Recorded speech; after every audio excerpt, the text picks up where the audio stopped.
안녕하세요, 여러분. 음, 요즘 주변에서 계속 묻더라고요. 너는 도대체 어떻게 그렇게 잘 살게 됐냐고. 솔직히 말하면 저도 신기해요. 몇 년 전만 해도 정말 아무것도 없던 저였거든요. 지금은 그래도 여행도 다니고 좋은 차도 타고 있지만요. 예전엔 진짜 다른 세상 얘기였어요. 우리 집이 워낙 어려웠거든요. 부모님이 학원비 한 번 내주기 힘들 정도로요. 형이랑 저 둘 다 대학 가려면 어쩌나 하고 몇 년간 부모님이 끙끙 앓으셨어요. 그니까 든든한 백이나 후원 같은 건 없었다는 거죠. 지금 제 모습 보면 아무도 안 믿겠지만요. 형은 정말 공부를 엄청 잘했어요. 우리 집에서 어떻게 그런 사람이 나왔는지. 저는 친구들이랑 놀기 바빴는데 말이에요. 형은 늘 조용히 책만 읽고 공부만 했죠. 집에서 별다른 지원 없이도 성적이 늘 최상위권이었어요. 결국 서울에 있는 유명한 대학들에 다 합격했지만요. 등록금 때문에 장학금 받을 수 있는 곳으로 갔어요. 물론 그 학교도 정말 좋은 곳이었지만요. 형이 용의 꼬리보다 뱀의 머리가 낫다고 웃어 보였는데 저는 형이 혼자 방에서 합격자 발표 화면 보면서 몰래 우는 걸 봤거든요. 형도 그때 겨우 19이었는데 말이에요. 자기 노력으로 이룬 걸 포기해야 했을 때 얼마나 속상했을까 싶어요. 그런 상황이다 보니 저는 자연스럽게 대학 대신 취업 쪽으로 방향을 정했어요. 사실 저는 어릴 때부터 미술을 좋아했거든요. 그림 그리는 소질도 있었고요. 가정 시간에 옷이나 가방 만들 때는 남자애들은 물론이고 여자애들보다도 솜씨가 좋았어요. 꾸미고 만드는 걸 워낙 좋아해서 디자인이나 패션 쪽을 알아봤는데요. 돈이 정말 많이 든다더라고요. 미술학원부터 시작해서 예술대학 등록금까지. 게다가 유학도 거의 필수라고 하니까요. 내가 감히 꿈꿀 수 있는 게 아니구나 싶어서 그냥 포기했어요. 그래도 관심은 계속 있어서 동대문이나 명동, 남대문 같은 곳을 자주 돌아다녔어요. 알바비 모아서 브랜드는 아니지만 시장에서 예쁜 옷이나 액세서리들을 하나씩 사서 입었죠. 어머니가 쓰시던 재봉틀로 리폼도 해보고요. 손바느질로 포인트도 줘보고 말이에요. 고등학교 졸업하자마자 바로 군대 갔다 왔어요. 그 다음엔 돈 되는 일은 뭐든 다 했죠. 특히 야간 일이 수당이 더 좋아서 호프집, 술집, 클럽 이런 데서 알바했어요. 그러면서도 좋아하는 일은 하고 싶어서 일주일에 2번은 낮에 압구정 옷가게에서 일했어요.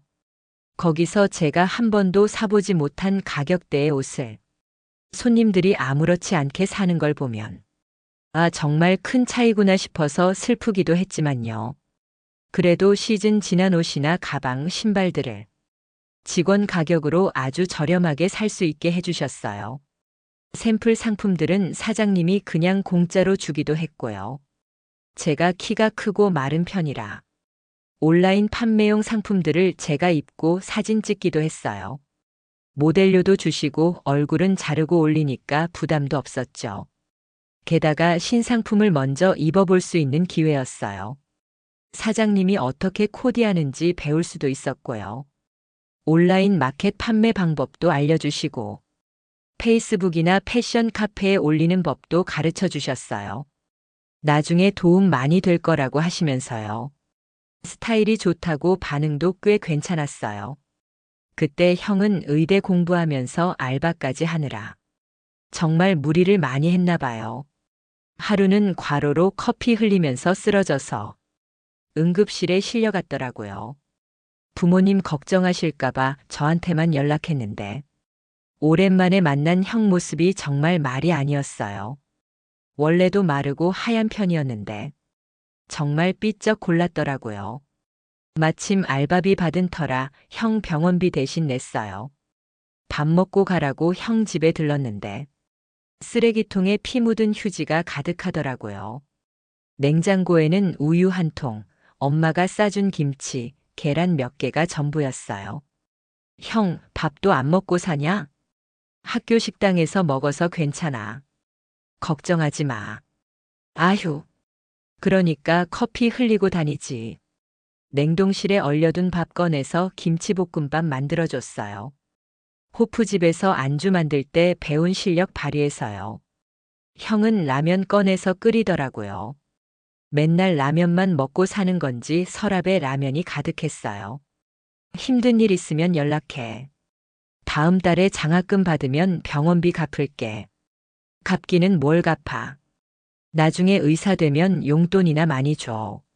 저녁 먹고 설거지까지 하고 나오면서 형이 자고 가라고 했는데 내일 알바 있다고 거절했어요.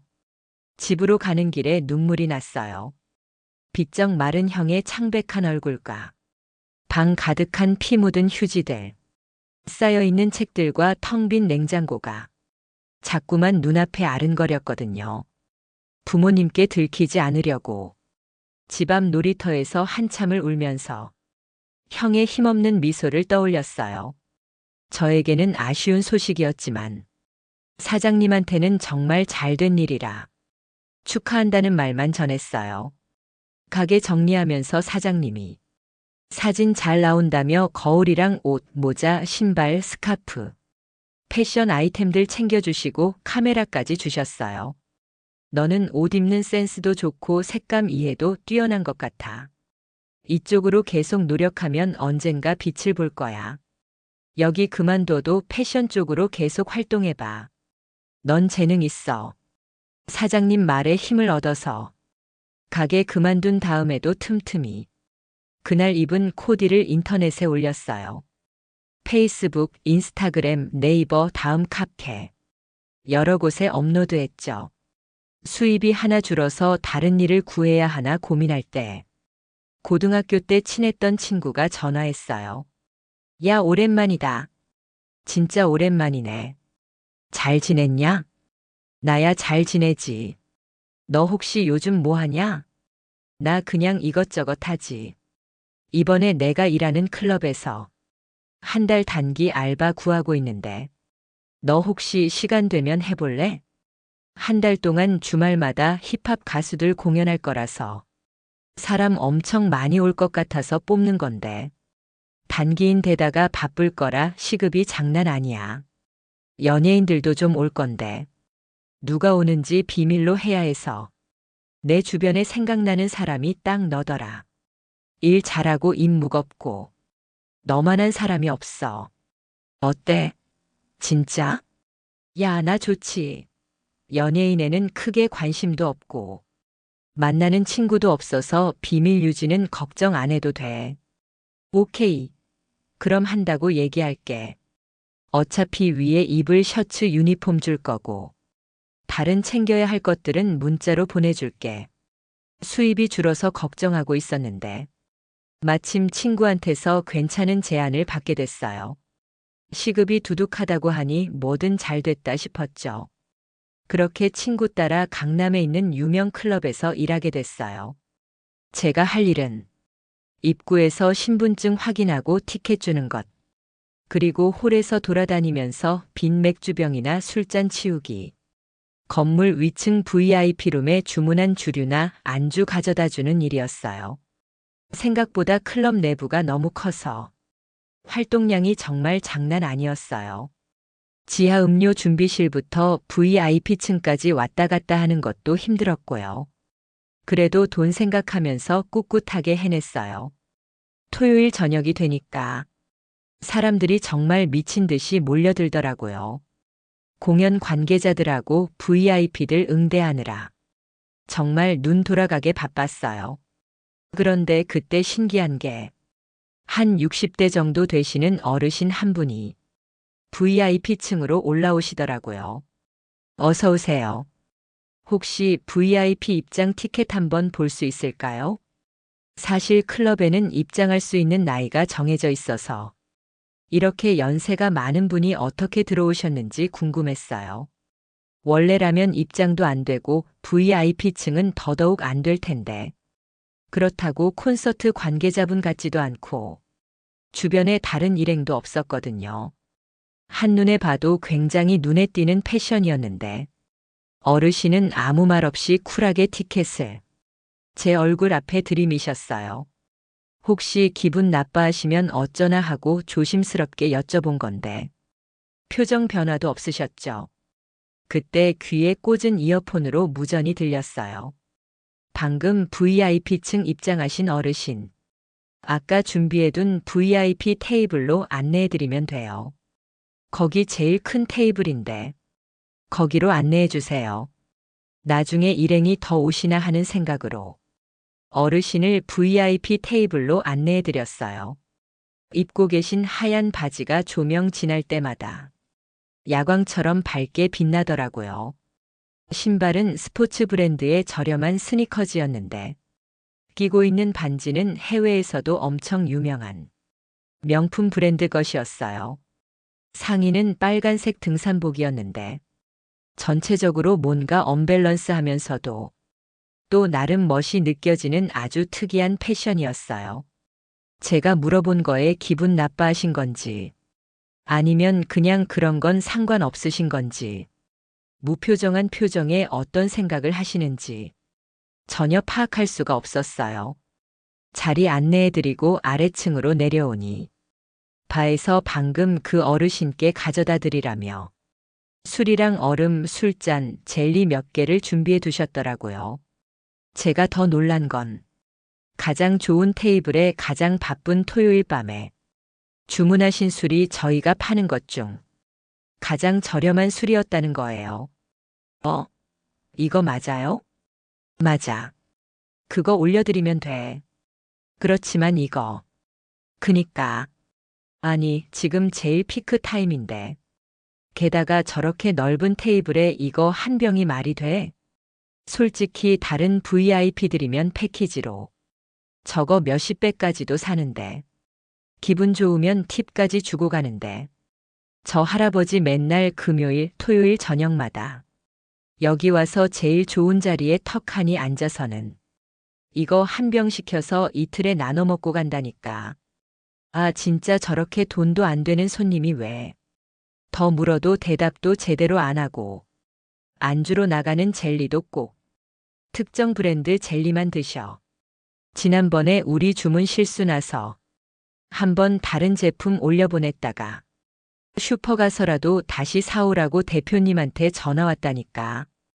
대표님이랑 아는 사이인 것 같기는 한데. 아니, 아무리 그래도 우리 입장에서는 제일 큰 테이블 떡하니 차지하고 매출도 안 나오면 신경 쓰이지.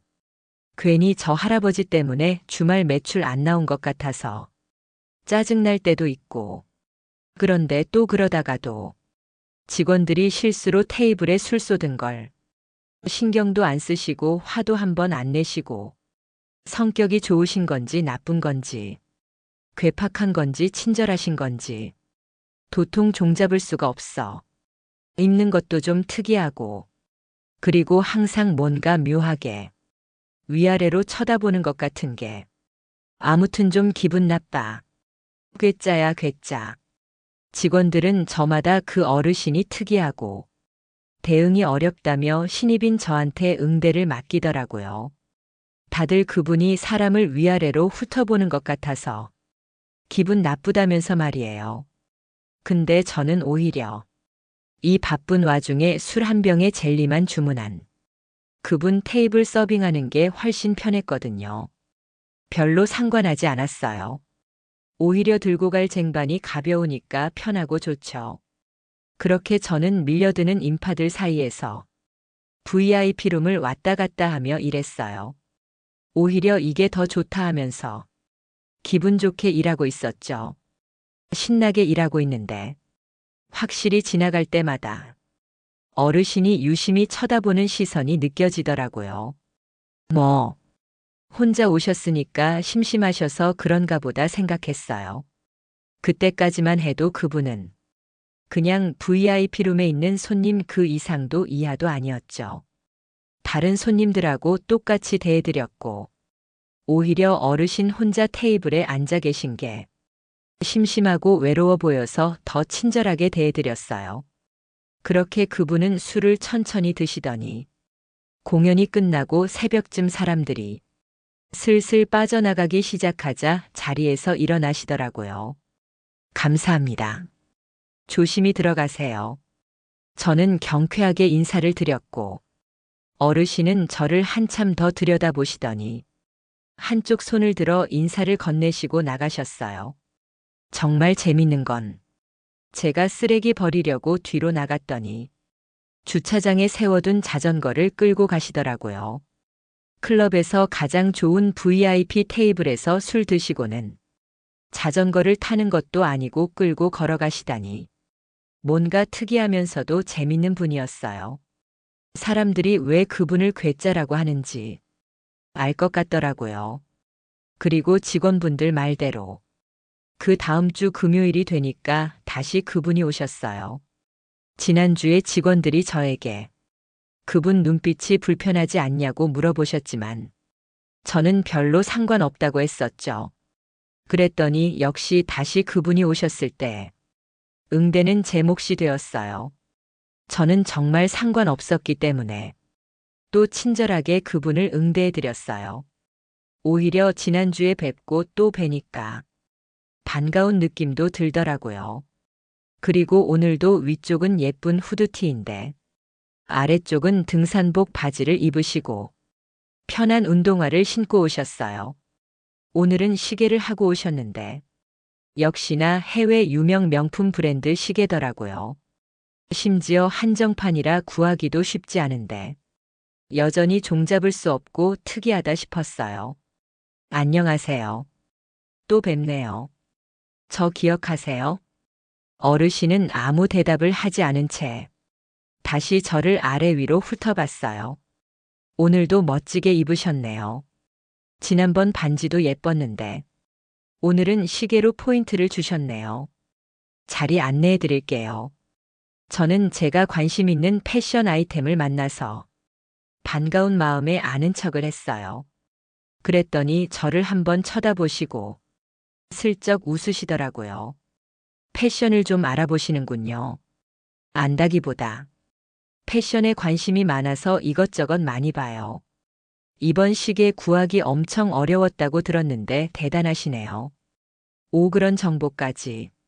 이번에 한정판이라고 하더군. 아는 지인이 어렵게 구했다며 선물해줬네.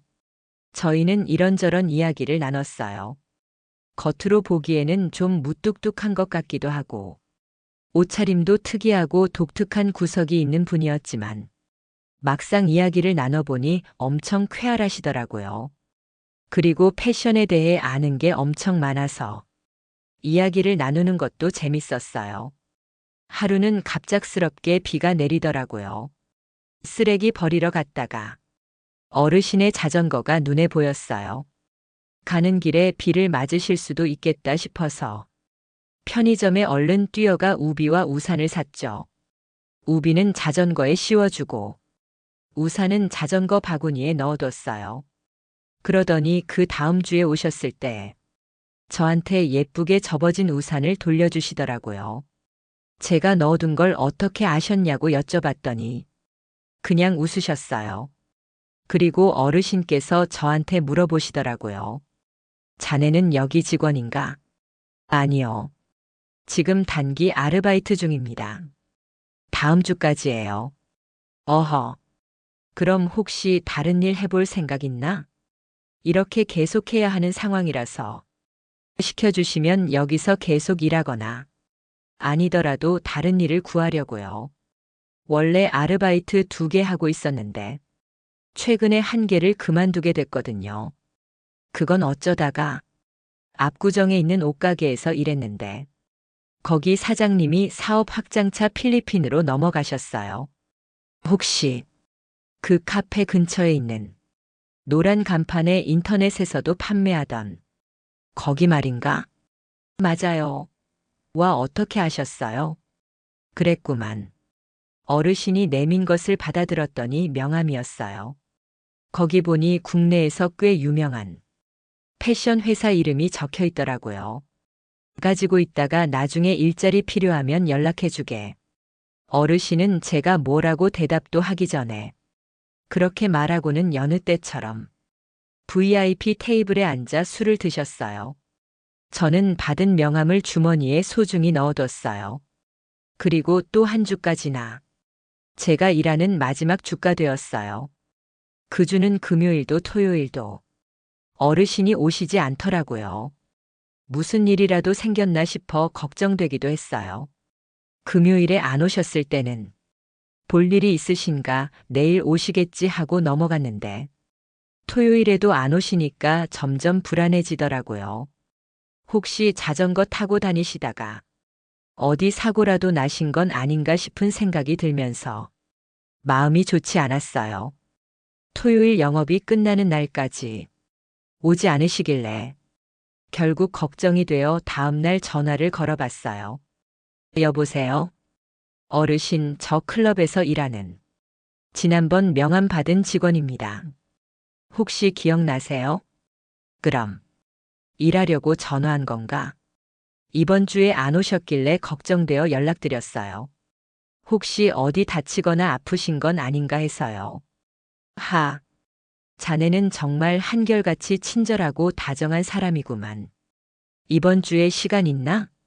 마침 클럽에서 일하는 마지막 주였기에 저는 어르신과 시간 약속을 잡았어요. 성수동 쪽의 한 카페로 오라고 하시더라고요. 약속 당일 카페로 나갔더니 하얀 백발의 후드티에 청바지를 입고 있으신 어르신이 보였어요. 안녕하세요. 오랜만에 뵙네요. 잘 지내셨어요? 저는 반갑게 인사를 했고 어르신은 어떤 커피를 마실지 물어보시더라고요. 메뉴판을 보니 가격대가 상당한데 그나마 제일 저렴한 걸 골랐어요. 그랬더니 어르신께서 제가 주문한 커피랑 진열장에 있던 빵과 케이크를 잔뜩 결제해서 자리로 오시더라고요. 그 나이 때 먹는 것 참으면 건강 버려. 나처럼 이 나이에도 이렇게 카페 다니고 건강하게 살려면 잘 먹고 잘 입고 잘 지내야 되는 거야. 잠시 뒤 카페 직원분이 음료와 빵, 케이크를 잔뜩 가져다 주셨어요. 저는 감사하다는 인사를 하고 먼저 드실 수 있도록 포크를 어르신이 앉아 계신 방향으로 세팅해 드렸죠. 자네는 참 친절하구먼. 부모님이 아주 좋은 분이신가 봐. 네.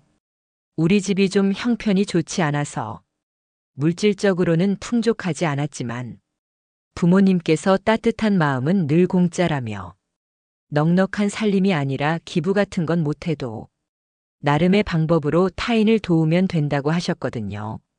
그랬구먼. 지금은 학생인가?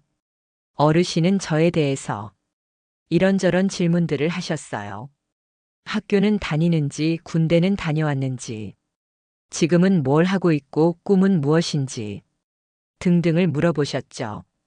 처음 자네를 봤을 때 나는 오히려 자네가 입은 옷에 놀랐네. 사실 거기는 조명도 어두운 데다가 상의는 유니폼이고 일하다가 이런저런 일들이 생길 수 있으니 다들 바지나 신발은 자기가 가진 것 중 낡은 것이나 아니면 스타일과 전혀 상관없는 아무거나 입고 신고 일하기도 하지. 근데 자네는 달랐어. 처음이라 그랬을 수 있지만 상의랑 어울리는 짙은 청바지에 신발도 바지 색에 맞춰서 매치한 것 같았지. 그리고 꽤 저렴한 신발에 본인이 직접 운동화 끈을 바꿔 포인트를 줬더군. 그런 작은 부분을 신경 쓴 게 재밌어서 쭉 지켜봤더니 그날 자신이 생각한 컨셉에 그에 맞는 스타일링을 유니폼을 입으면서도 자연스럽게 소화했더군. 특히 원래 옷에 본인이 직접 수선한 듯한 포인트들이 아주 좋았어. 저는 깜짝 놀랄 수밖에 없었어요. 어르신이 그동안 저를 유심히 보셨던 게 제가 입고 있는 스타일을 하나하나 캐치한 거였다니 예상하지 못한 일이었죠. 패션에 관심이 있으신 건 알았지만 제가 어떤 것을 리폼하고 그날 무엇을 어떻게 입었는지도 다 알고 계신 게 너무 놀라웠어요. 자네의 성품도 무척 마음에 들었지만 나는 자네의 스타일링도 좋았네. 직접 리폼하는 그 열정과 솜씨도 마음에 들었고 말이야. 전문적이지 않아서 오히려 신선하고, 그래서 틀에 박히지 않아. 우리 회사에 필요한 사람인 것 같아. 내가 일자리를 제안한 거네. 어떤가?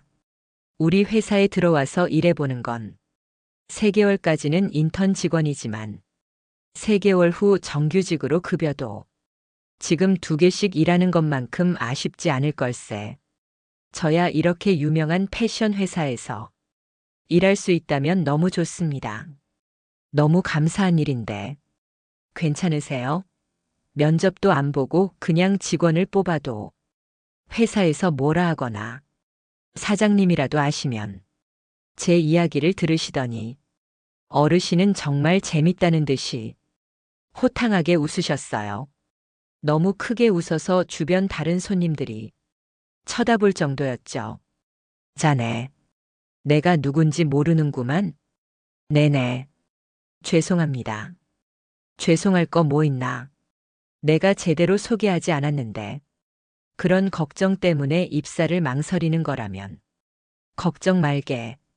어차피 내가 사장이라 내 결정에 불만을 제기할 수는 있어도 자네를 자르거나 하지는 못할 걸세. 물론 내 마음이 바뀐다면 또 모르지. 네. 사장님이시라고요? 그래. 뭐, 사장님이라는 표현보다는 대표라고 많이들 부르긴 하지만 저는 깜짝 놀랄 수밖에 없었어요. 어르신이 대표로 계신다는 그 브랜드는 큰 메인 브랜드를 중심으로 작은 브랜드들이 자회사로 있는 꽤 큰 기업이었거든요.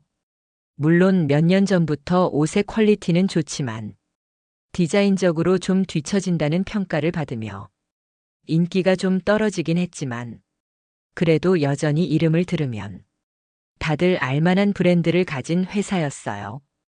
그런 회사에서 저를 스카우트하다니 이게 무슨 일인가 어안이 벙벙했죠. 그리고 이렇게 좋은 기회를 제게 주신 것도 너무 감사했어요. 저는 무엇이든 열심히 일하겠다고 했고 며칠 뒤부터 성수동에 있는 사무실에서 일하기로 했어요. 아, 그리고 숙제가 하나 있어. 자네가 2번째 주 토요일에 입었던 바지가 아주 괜찮더군. 그걸 판매한다면 어떤 디테일을 추가하거나 빼고 싶은지, 색깔을 어떻게 하면 좋은지 한번 생각해서 가져와 볼게. 네, 그렇게 하겠습니다. 감사합니다. 정말 감사합니다. 그리고 혹시 실례가 안 된다면 남은 빵이랑 케이크를 제가 포장해 가도 될까요? 저희 형을 좀 가져다 주고 싶어서요. 내가 여기서 자네한테 카드를 주고 사고 싶은 걸 사가라고 해도 자네는 눈치가 보여서 실컷 사지도 못할 테니 기다려보게.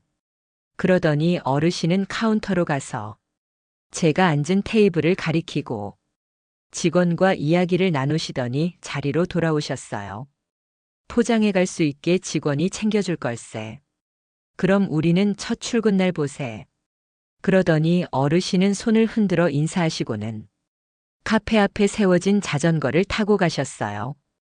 잠시 뒤 직원분이 와서 제가 앉은 테이블 위에 올려져 있던 빵과 케이크를 가져가서 포장해 주셨는데요.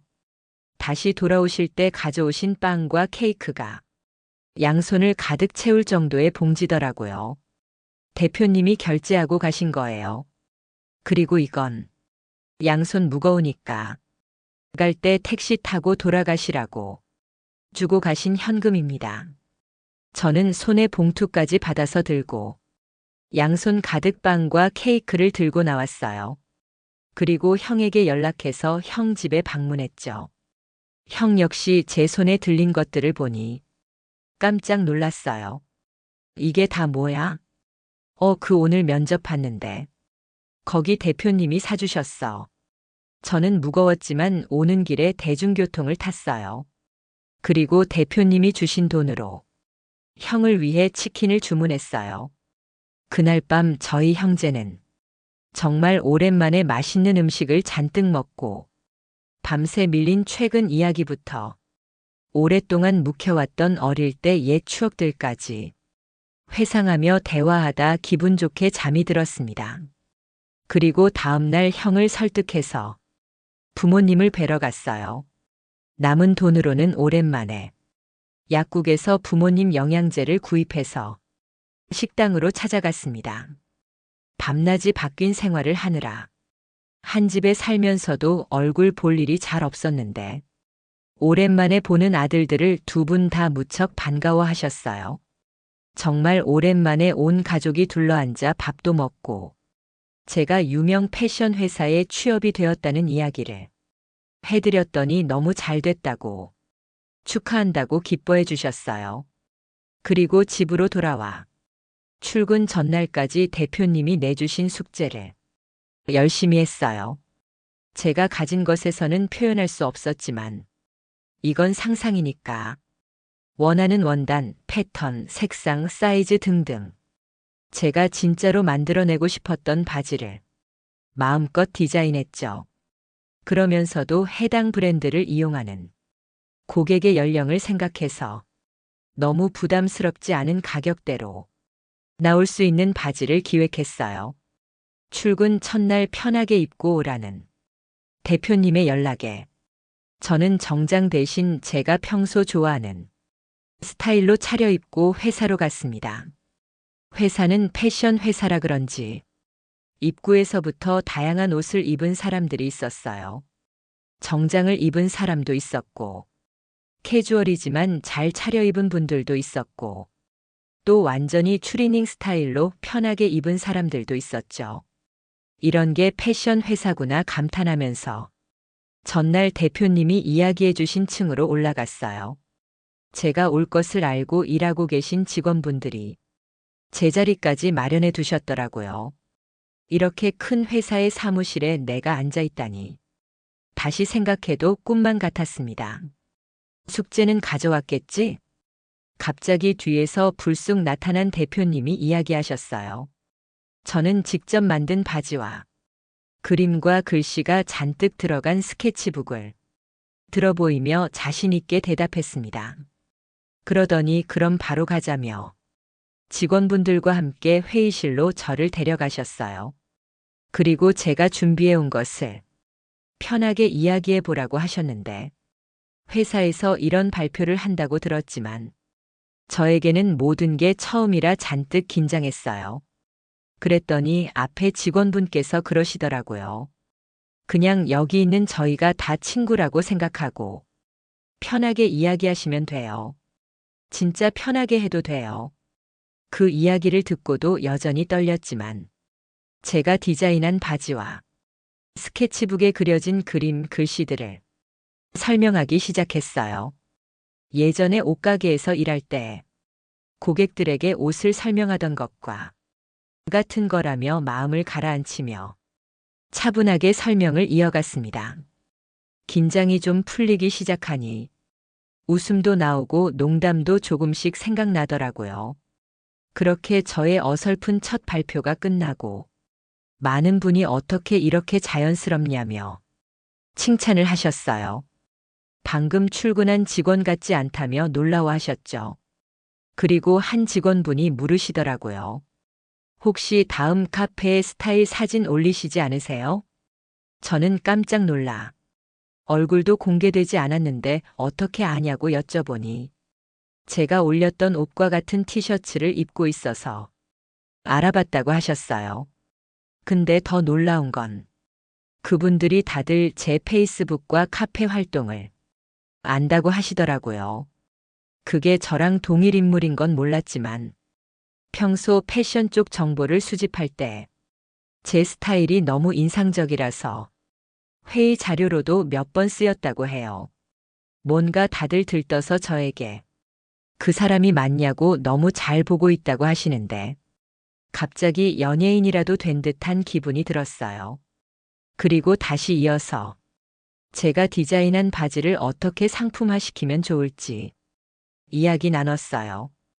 회의라고는 하지만 전혀 딱딱하거나 불편한 분위기도 아니었고 다들 자신의 의견을 적극적으로 제시하며 의견을 조율해 나갔죠. 그리고 나중에 알게 된 사실인데, 저희 팀에는 저 말고도 특이하게 입사하게 된 분들이 더 계셨어요. 한 분은 대표님이 자주 가는 제가 일했던 클럽에 놀러 갔다가 스카우트가 되었다고 하더라고요. 대표님께서 그 클럽 가시는 이유가 인재도 찾고 스타일도 보려는 거예요. 워낙 유명한 곳이다 보니 거기 오는 사람들은 다들 스타일도 잘 차려입고 오고 아무래도 저희 브랜드가 타겟으로 하는 연령대 사람들이 오는 곳이다 보니 요즘 사람들이 어떤 스타일에 관심이 있고 음악 취향 등등 전체적인 그 세대의 특징들을 찾으려는 거죠. 거기 클럽 사장님이 대표님 아는 동생분이신데 젊을 때 모델 일을 하다가 다리를 심하게 다치신 후부터 바텐더로 일하면서 항상 클럽을 차리고 싶어 하셨대요. 먼저 자수성가한 대표님이 크게 투자하셔서 그 덕에 그렇게 좋은 자리에서 클럽을 운영하실 수 있게 된 거죠. 그래서 항상 가면 급진히 대우받으세요. 저희도 직원이라고 말하면 입장료도 공짜예요. 그리고 클럽 외에도 젊은 친구들이 많이 모이는 곳이라고 하면 어디든 가신다고 하셨어요. 전국적으로 유명한 축제들도 다니고 가끔 대학가 근처를 돌아다니며 아이디어를 얻기도 하신다더라고요. 트렌드를 따라가기 위해서 그냥 학력이 좋은 디자이너보다는 그게 아니라도 패션에 관심이 많고 스타일이 좋고 센스가 좋은 직원들을 찾아 직접 채용하기도 하고요. 그냥 특이한 옷에 자전거를 타고 다니는 괴짜 노인이라고 생각했는데 알면 알수록 일에 대한 열정도 뛰어나고 정말 멋진 분이셨어요. 그리고 제게 기회를 주신 것에 보답하기 위해서 저 역시 입사 후 정말 열심히 일했어요. 또 제가 디자인해서 최종 판매가 결정된 상품은 회사 명의가 아닌 제 이름으로 디자인 특허를 내주셨어요. 아무리 회사에 소속되어 있다고 하더라도 그것은 제 개인의 작품이기 때문에 당연한 거라고 하시면서요. 그리고 시즌마다 판매를 추적해서 디자이너별로 매출이 좋았던 상품에 대해서는 인센티브까지 챙겨서 주셨죠. 의상은 디자인과 마케팅이 중요하다며 항상 각별하게 생각해 주시고 챙겨 주셨어요. 그리고 그렇게 해주시면 해주실수록 저 역시 더 잘하고 싶고 보답하고 싶은 마음이 들었죠. 그래서 우리 회사 옷을 적극적으로 활용해 스타일링하며 페이스북과 인스타그램, 인터넷 카페 등에서 열심히 활동했어요. 그러다 보니 제가 올린 사진을 보고 구입을 하는 사람들도 늘어났더라고요. 어느새 인터넷에서도 제가 꽤 유명한 사람이 되어서 다들 제가 입은 옷 정보를 알고 싶어 하고 스타일을 따라하고 싶어 했어요. 덕분에 회사에서는 더욱 사랑받는 직원이 되었죠. 회사에서는 제게 모델료와 마케팅 비용까지 따로 지급해줬어요. 특별 코드를 만들어서 제가 올린 사진을 보고 구입해서 생긴 매출에 대해서 또 인센티브를 챙겨주셨죠. 덕분에 저는 예전에 옷가게와 시급, 야간 수당을 위해 일하던 곳들과는 비교가 되지 않을 정도의 수익을 벌었어요. 통장에 찍히는 금액을 볼 때마다 이게 정말 내가 번 돈이라고 믿을 수 없을 정도였죠. 회사는 직급이 없이 팀으로 일하던 곳이었지만 제 대우는 웬만한 상사분들보다 좋았어요. 우리 부서에서 저와 비슷한 스타일을 추구하는 분들을 따로 모아 젊은 세대를 겨냥한 트렌디한 의류 라인을 제작하는 팀을 아예 만들어주셨죠.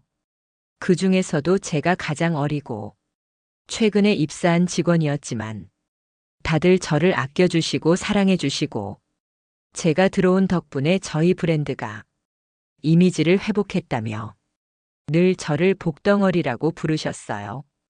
그 덕에 저는 형의 등록금도 보탤 수 있었어요. 형은 부담스러워서 받지 않겠다고 한참 말렸지만 저는 형이 의대를 잘 졸업해야 저희 집안이 다 살아나는 거라고 설득했어요. 입사한 지 2년을 채울 무렵 필리핀으로 넘어간 예전 옷가게 사장님에게서 연락이 왔어요. 최근 제가 인터넷에서 좀 유명해지면서 제가 입은 옷을 따라하고 싶어 하는 친구들이 있다고 하더라고요. 그러면서 한류에 대한 관심과 한국의 스타일을 원하는 필리핀 젊은 세대들의 설문조사를 통계로 만들어서 저에게 이메일로 보내줬어요.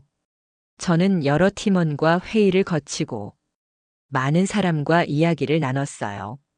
그리고 마케팅 담당자분이 이 사실을 대표님에게 전달해 드렸죠. 대표님은 몇 주를 깊이 고민하시더니 제가 속해 있는 라인을 먼저 수출해 보자고 하셨어요. 마침 그 나라에서 의료 사업을 하는 사장님이 있는 덕분에 저희는 사장님이 운영하는 가게에 먼저 소량으로 판매를 진행하기도 했어요. 처음에는 나쁘지 않은 정도의 반응이었지만 K-팝 열기가 뜨거워지고 한국의 드라마, 영화, 아이돌 인기가 많아지면서 매출량이 급속도로 늘었어요. 그리고 이 기세를 몰아 저는 마케팅의 일환으로 아이돌들에게 의상을 협찬해주면 어떠냐고 제안했어요. 회사에서는 그래, 한번 해보자고 하였고, 저는 그동안 일하면서 알게 된 지인들을 통해서 협찬을 위해 여기저기 연락을 돌렸어요. 최근 우리 회사의 스타일이 젊은 세대에 굉장히 잘 맞는 것 같다며 몇몇 회사에서 협찬을 받아들였어요. 공항에서 입국할 때나 필리핀에서 콘서트나 팬미팅을 할 때 협찬했더니 매장은 품절에다가 본사 홈페이지까지 찾아와 혹시 국제 배송은 안 되냐고 물어보더라고요. 이 덕분에 우리 회사는 본격적으로 해외 진출을 진행하게 되었고 필리핀뿐만 아니라 베트남, 중국, 대만 등 한류에 대한 관심이 있는 여러 국가를 목표로 프로젝트를 진행했어요. 그렇게 제가 입사한 지 5년이 되어갈 때쯤 저는 회사에서 유명한 인물이 되어 있었어요. 저희 브랜드의 젊은 세대를 담당하는 라인의 팀장인 것은 물론 마케팅과 해외 부서와도 협업하며 다양한 프로젝트들을 성공시켰거든요. 덕분에 저는 그동안 형의 대학 등록금도 내줄 수 있었고 5년을 꼬박 모은 돈으로 부모님에게 좋은 자리에 식당을 차려드렸어요. 그리고 은행 대출을 살짝 보태서 그동안 살던 월세에서 벗어나 부모님과 함께 살 집도 구했죠. 어머니, 아버지는 참 많이 우셨어요. 그동안 해준 것도 없이 키웠는데 자신들이 이런 효도를 받는 건 과분하다며 저한테 미안하고 고맙다고요. 하지만 저는 부모님이 남에게 늘 친절히 하라고 알려주신 덕분에 지금의 자리에 올 수 있었던 거라 당연히 받으셔야 한다고 했죠. 형도 그 사이 무사히 졸업하여 현재는 다니던 대학의 병원에서 인턴 생활 중이에요. 졸업만 하면 끝인 줄 알았는데 의사는 뭐 그렇게 배울 게 많은지 여전히 잠도 못 자고 생활하는 것 같아요. 지금도 졸업해서 일할 수 있었던 건 다 제 덕분이라며 월급 받으면 항상 저한테 맛있는 거 사준다고 저부터 챙겨요. 어딘가 특이한 저의 대표님은 여전히 매우 특이하세요. 그래도 늘 직원들을 생각하는 마음은 정말 따뜻하고 좋은 분이시죠. 얼마 전에도 전 직원들에게 통 큰 선물을 나눠주시는 덕분에 다들 이번 실적도 역대급으로 만들겠다며 이를 악물고 일하는 중이에요. 물론 저도 마찬가지고요. 대표님은 지금도 종종 저한테 말씀하세요. 제 덕분에 친절이 얼마나 중요한지 알게 됐다고. 다른 사람에게 다정하게 대하는 마음이 얼마나 상대를 감동하게 하는지도 알게 됐다고요. 그리고 아무리 잘 나가고 돈을 많이 벌어도 부디 그 마음은 잊지 말고 오래도록 저 자신을 지키며 살았으면 좋겠다고 하세요. 저 역시 제가 이 자리까지 올 수 있게 해주었던 그 친절과 다정함은 잊지 않고 살려고 해요. 그리고 앞으로도 이 마음과 함께 예쁜 옷, 좋은 옷을 많이 만들면서 돈도 많이 벌어서 나중에 저희 형한테 병원도 차려주고 싶어요. 언젠가 그럴 수 있겠죠? 길었던 제 이야기를 들어주신 많은 분들. 친절과 다정함은 공짜니까 더 많이 친절하고 다정하면서 행복하게 지내기를 바랄게요. 혹시 사연 들어주셔서 감사합니다. 사연이 재밌으셨다면 구독과 좋아요 눌러주세요. 감사합니다. 안녕히 계세요.